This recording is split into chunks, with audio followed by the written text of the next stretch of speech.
Kita akan mempelajari bab 15 buku Carter tentang penganggaran atas laba, penjualan, biaya, dan beban.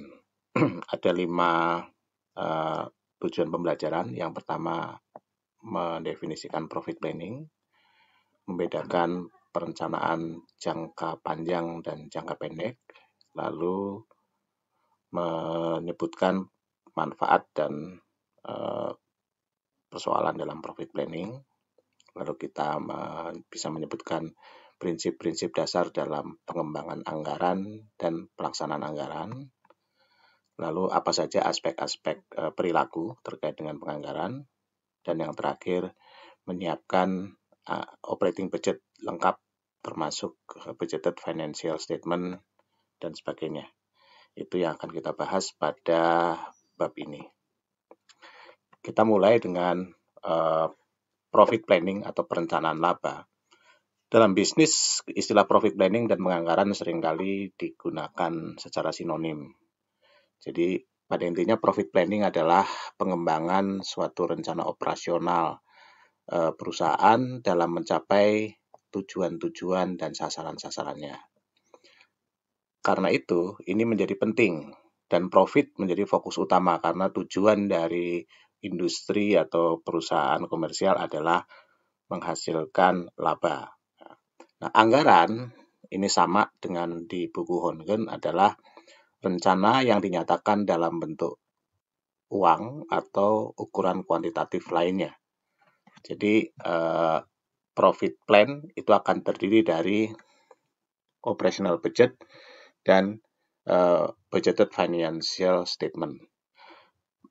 Anggaran berbeda dengan ramalan, karena anggaran itu berisi tahapan-tahapan, target-target yang diupayakan oleh perusahaan untuk dicapai. Sementara ramalan adalah apa yang diprediksi oleh perusahaan untuk terjadi. Misalnya, kalau kita bicara ramalan permintaan atas suatu produk, itu kita sebut ramalan, sementara kalau anggaran penjualan itu merinci pendapatan dan biaya yang disiapkan atas dasar ramalan permintaan produk tadi.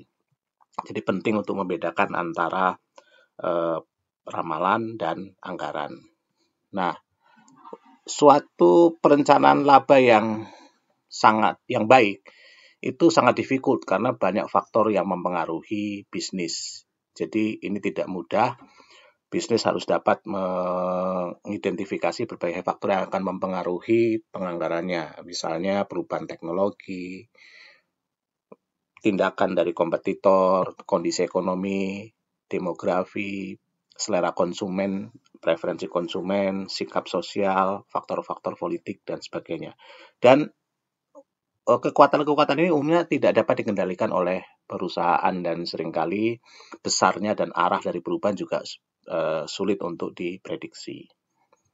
Ada 3 pendekatan dalam menentukan laba, tujuan-tujuan laba. Yang pertama adalah yang disebut a priori. Jadi di sini tujuan laba, sasaran laba mendominasi perencanaan. Di awal, manajer menetapkan berapa rate of return, kemudian dari situ dicari cara untuk mencapainya. Cara yang kedua disebut a posteriori method. Jadi di sini kita siapkan dulu rencana dan sebagainya berdasarkan apa yang mampu kita lakukan, lalu pada akhirnya kita bisa menentukan dengan cara seperti ini berapa target laba yang akan kita capai. Yang ketiga, itu disebut metode pragmatik. Di sini manajemen biasanya menggunakan standar target laba yang sudah ditetapkan berdasarkan pengalaman di masa lalu yang kemungkinan bisa dicapai dan kemudian menyiapkan perencanaannya gitu dan menyesuaikan. Bedanya adalah di sini laba ini mungkin angkanya rata-rata dari pengalaman di tahun lalu. Sementara kalau di sini laba yang ditetapkan adalah sangat tergantung kepada manajemen. Jadi kalau manajemennya progresif akan menetapkan kenaikan laba yang tinggi misalnya daripada rata-rata sebelumnya. Nah, dalam menentukan target laba, atau sasaran laba, maka ada beberapa faktor yang harus dipertimbangkan. Yang pertama adalah laba atau rugi dari tingkat volume penjualan tertentu. Kemudian, berapa sih volume penjualan yang diperlukan untuk menutup semua biaya dan menghasilkan laba yang cukup untuk membayar dividen dan menyediakan dana untuk kebutuhan bisnis di masa depan. Titik impas dalam bisnis. Kemudian volume penjualan yang dapat dicapai dengan kapasitas operasi saat ini. Lalu kapasitas operasi yang diperlukan untuk mencapai target laba tadi. Dan yang terakhir tentu saja return on capital employed. Kita memasuki perencanaan laba jangka panjang. Bisnis memerlukan perencanaan laba jangka panjang yang didefinisikan sebagai proses berkelanjutan dalam mengambil berbagai keputusan yang dilakukan saat ini secara sistematis dan dengan pengetahuan yang terbaik tentang masa depan, lalu mengorganisasikan semua upaya tadi untuk melakukan atau melaksanakan keputusan-keputusan ini dan mengukur keputusan-keputusan jangka panjang ini terkait atau terhadap ekspektasi yang sudah ditetapkan di awal dengan melalui umpan balik yang terorganisasi dan sistematis. Jadi intinya adalah long term range planning ini adalah bagaimana perusahaan menetapkan kondisi laba perusahaan jauh di masa depan, ya, tentu tidak dalam angka yang precise, ya. Kemudian dengan melihat itu, mereka mencoba melakukan berbagai keputusan-keputusan jangka panjang saat ini dan juga melibatkan pengetahuan akan masa depan mereka dan setiap saat dilakukan proses evaluasi untuk memastikan apakah keputusan-keputusan yang dilakukan saat ini itu akan berpengaruh atau mencapai tujuan target laba yang ditetapkan di masa depan. Jadi misalnya begini, ada suatu perusahaan yang secara jangka panjang ingin ekspansi ke bisnis baru. Dan salah satu effort yang mereka lakukan adalah mereka mulai melakukan investasi kecil-kecilan untuk uji coba pada bisnis-bisnis baru tersebut.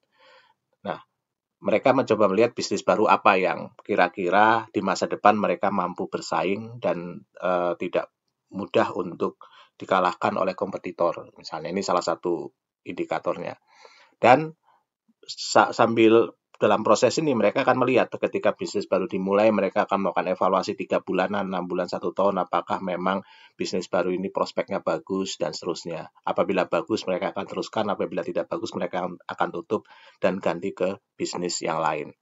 Jadi dalam long range profit plan, manajemen itu berusaha mencari apa sih langkah-langkah yang terbaik atau kejadian-kejadian yang kira-kira akan terjadi di masa depan dan dalam rangka untuk bisa mencapai target laba yang ditetapkan di masa depan. Nah, tentu saja ini perlu fleksibel karena kondisi yang dihadapi berubah dan long range planning itu tidak akan menghilangkan risiko. Jadi risiko adalah bagian yang diperhitungkan dalam proses perencanaan laba jangka panjang. Seperti yang saya kemukakan tadi, misalnya ketika mereka mulai berinvestasi pada suatu bisnis baru, belum tentu bisnis baru itu sukses. Sampai seberapa jauh mereka menyatakan kita cukup investasi di sini, kita coba cari investasi baru lain yang kira-kira lebih memberikan prospek. Nah, itu beberapa hal yang harus diperhitungkan. Tentu saja tren dalam ekonomi menjadi penting. Perubahan pasar, populasi, konsumsi, produksi, itu menjadi background informasi bagi long range planning. Biasanya ada estimasi penjualan 3-5 tahun ke depan, kemudian disiapkan kira-kira laporan rugi labanya seperti apa dengan mempertimbangkan semua informasi yang bisa dikembangkan seperti antisipasi penjualan, fixed variable cost, operating income setiap tahun. Kemudian juga prospek neracanya akan seperti apa, angka persediaan, cash, account receivable, dan sebagainya. Dan pada akhirnya tentu saja disiapkan cash flow statement.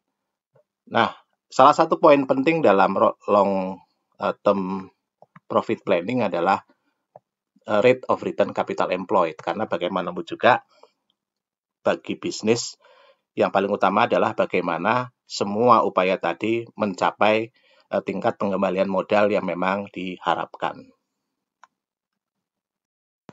Mari kita bahas anggaran jangka pendek. Setelah perusahaan menetapkan long term profit planning, maka rencana jangka panjang tadi harus di breakdown ke dalam anggaran-anggaran jangka pendek untuk memastikan semua rencana jangka panjang tadi dapat mempunyai detail langkah yang ditunjukkan dalam anggaran jangka pendek. Pada umumnya anggaran itu 1 tahun, tetapi biasanya juga ada periode lebih pendek per 3 bulan, 6 bulan, sampai 12 bulan. Dan biasanya juga menggunakan metode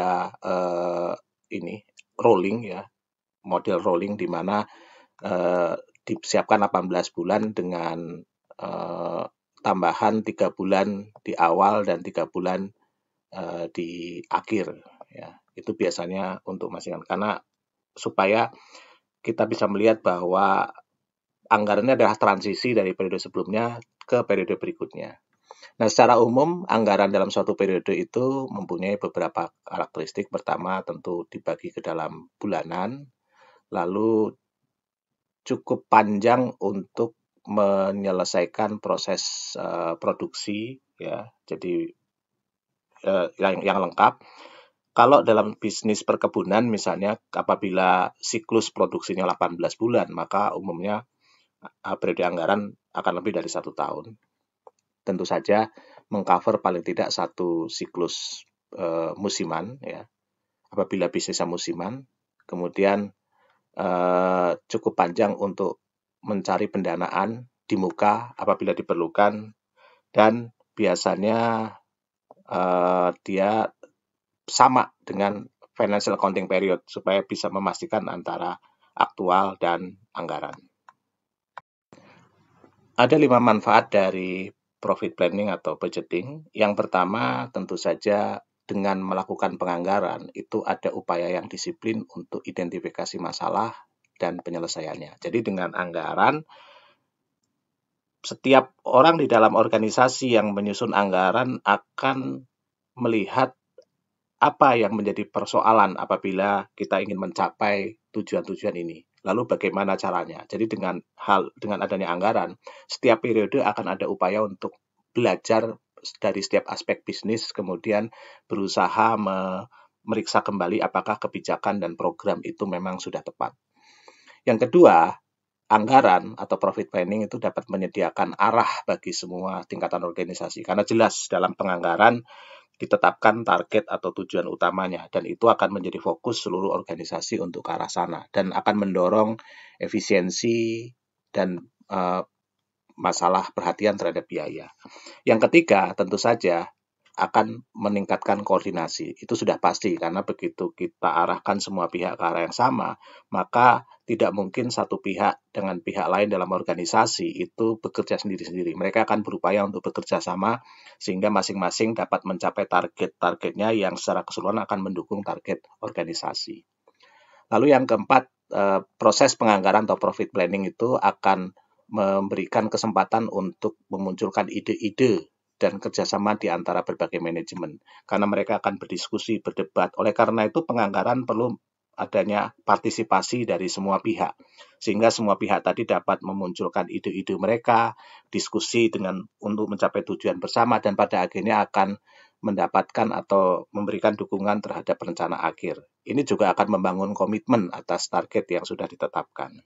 Dan yang terakhir, anggaran dapat digunakan sebagai alat untuk mengevaluasi kinerja, karena ini menjadi standar kinerja, kemudian realisasinya itu menjadi kinerja aktual, dan semua orang apabila diarahkan kinerjanya sesuai dengan anggaran, maka akan mendorong adanya efisiensi.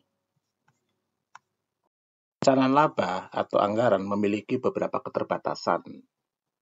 Anggaran itu melibatkan peramalan, dan peramalan itu sesuatu yang bukan sains ya. Jadi ini sangat subjektif, dan karenanya ada kemungkinan revisi diperlukan apabila ternyata apa yang diramalkan tidak terjadi. Nah, oleh karena itu perlu ada fleksibilitas dalam sistem penganggaran. Jadi ini penting untuk diingat bahwa kalau anggaran tadi dikembangkan dalam suatu kondisi, kemudian ternyata kondisinya berubah dengan cepat, kita bisa lihat dalam kasus akhir-akhir ini COVID-19, tentu harus dengan cepat juga anggaran diperbaiki. Yang kedua, biasanya kalau anggaran menjadi bagian penting dalam proses evaluasi, maka seringkali fokus dari manajer-manajer di bawah itu adalah hanya ingin mencapai anggarannya, dan ini bisa berlebihan, pada akhirnya malah akan mengganggu, bahkan tidak membuat harmoni dalam hubungan mereka dengan manajer yang lainnya. Jadi jangan sampai sistem penganggaran itu akan mendorong orang untuk melakukan tindakan-tindakan malah untuk kepentingannya sendiri dan mengorbankan kepentingan organisasi. Jadi ada aspek penting dalam penganggaran yang disebut aspek perilaku, motivasi. Itu harus menjadi pertimbangan manajemen dalam mendesain sistem penganggaran. Kemudian anggaran juga perlu komitmen top manajemen dan semua pihak dalam manajemen. Jadi kalau hanya top manajemen saja, maka tidak akan ada dukungan yang kuat, kemungkinan anggaran tidak dapat tercapai. Dan anggaran tidak dapat, karena yang melakukan anggaran adalah pada level di bawahnya. Sementara kalau top manajemen tidak mendukung, mungkin anggaran ini tidak ada gunanya untuk dilakukan. Mereka merasa, saya tidak didukung semua upaya saya untuk membuat organisasi ini menjadi lebih baik. Jadi ini perlu ada komitmen dari semua pihak. Kemudian penggunaan anggaran yang terlalu eksesif untuk evaluasi itu dapat memunculkan perilaku disfungsional. Mereka akan memasukkan yang disebut budget slack, ya. Kemudian mereka akan mencoba melakukan tindakan-tindakan yang sebenarnya tidak sesuai dengan kepentingan organisasi. Jadi nanti akan kita bahas secara khusus masalah perilaku ini.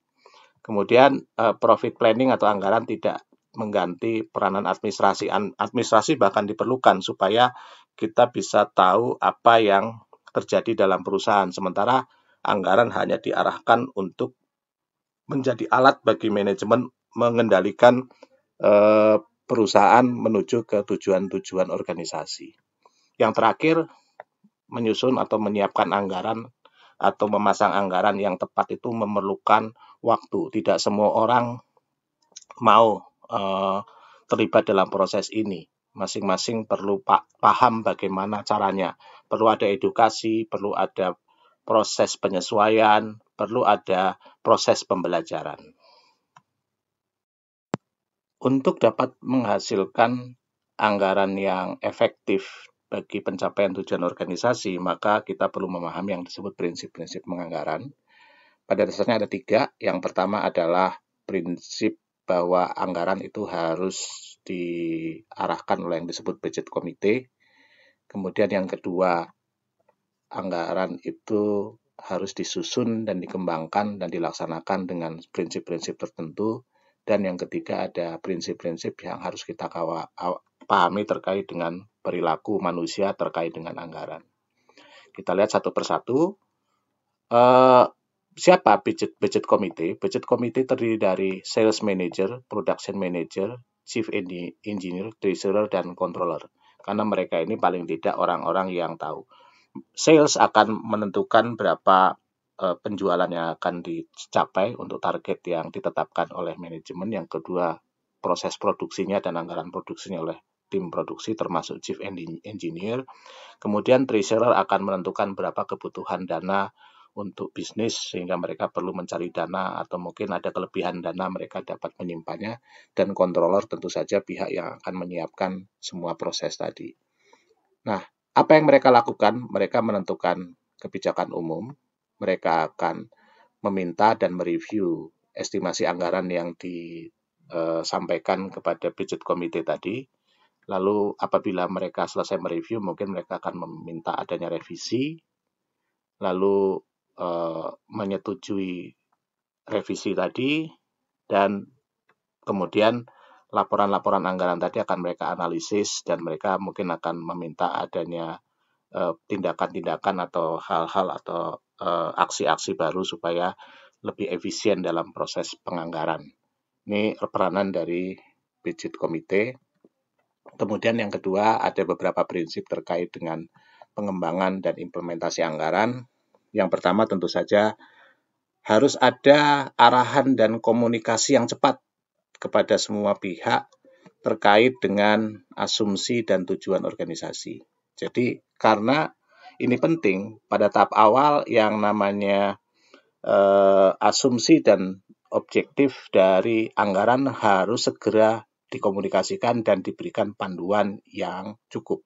Jangan sampai mereka tidak paham akan kemana perusahaan, kemudian apa yang perlu mereka lakukan, paling tidak secara umum. Ini kita bicara guidance, karena spesifiknya akan ditetapkan oleh masing-masing pada level yang tepat.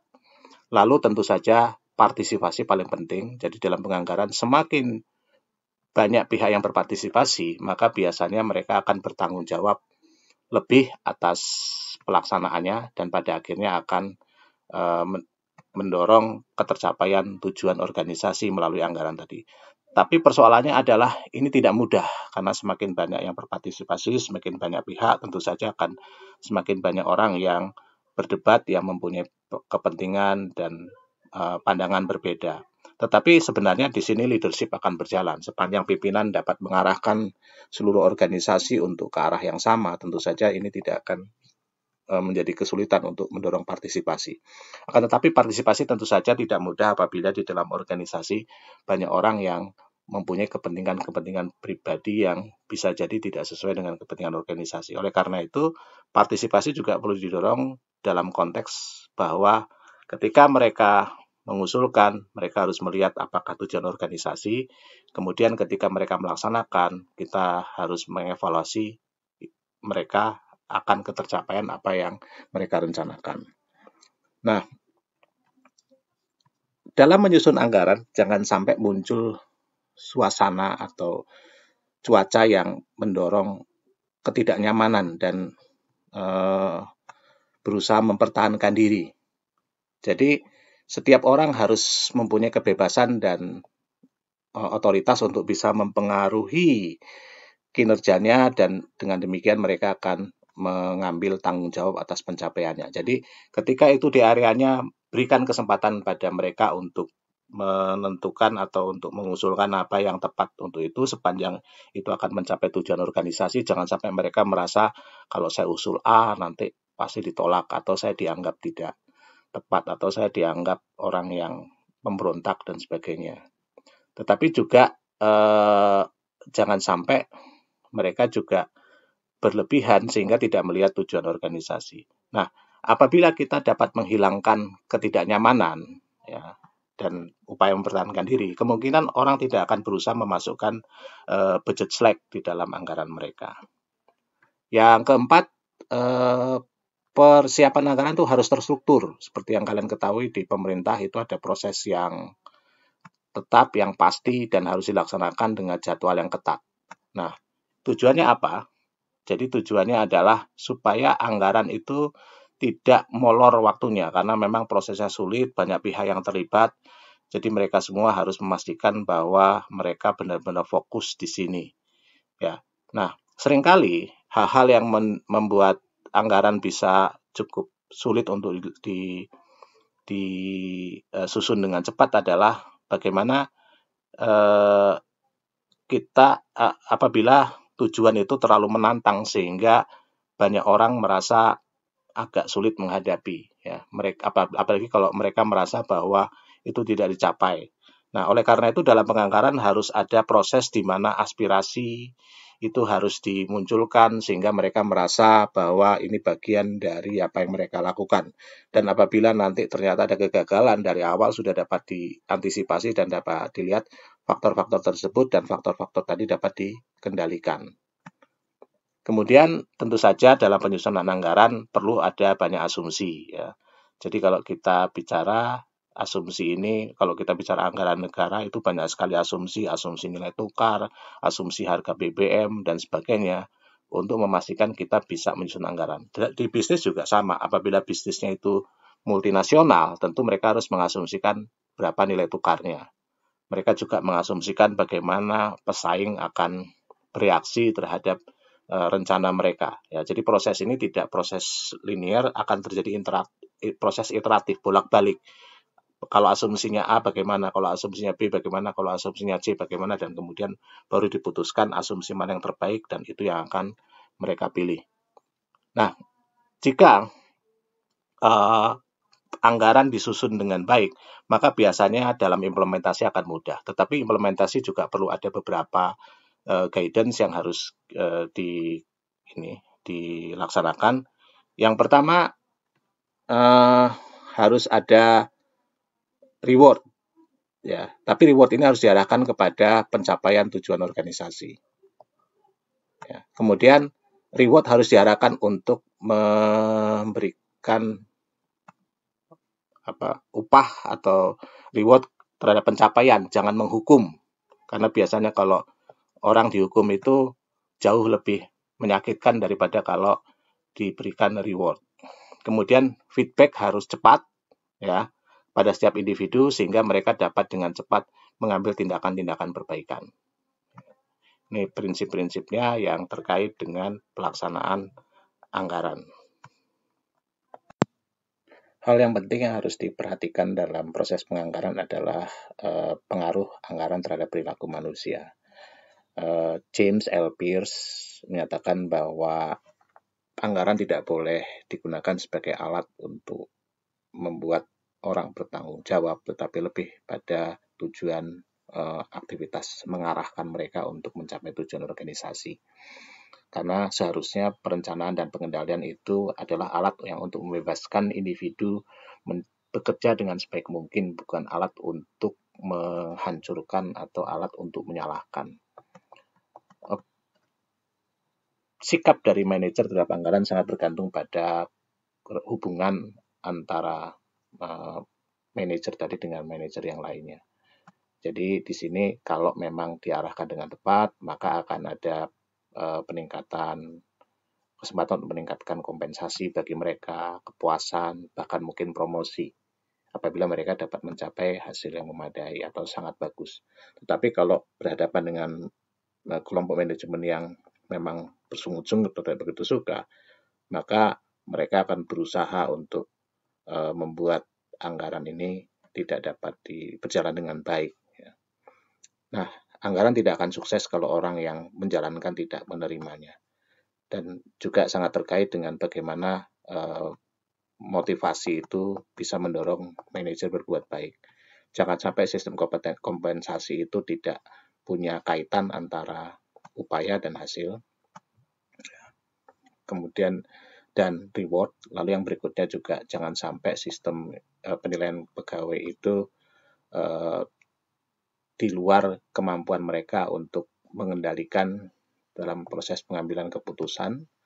Lalu sistem komunikasinya juga harus baik, harus true and honest, ya, trust and honest, percaya dan jujur. Sistem promosi juga harus mendorong bahwa pegawai percaya kepada organisasi. Ada proses coaching, counseling, dan career planning. Kemudian sistem juga tidak hanya mempertimbangkan tujuan organisasi, tetapi juga kemampuan dan kapabilitas dari pegawai, dan sistem berusaha mendorong mencapai target yang realistis dan dapat dicapai, bukan yang biasa-biasa saja.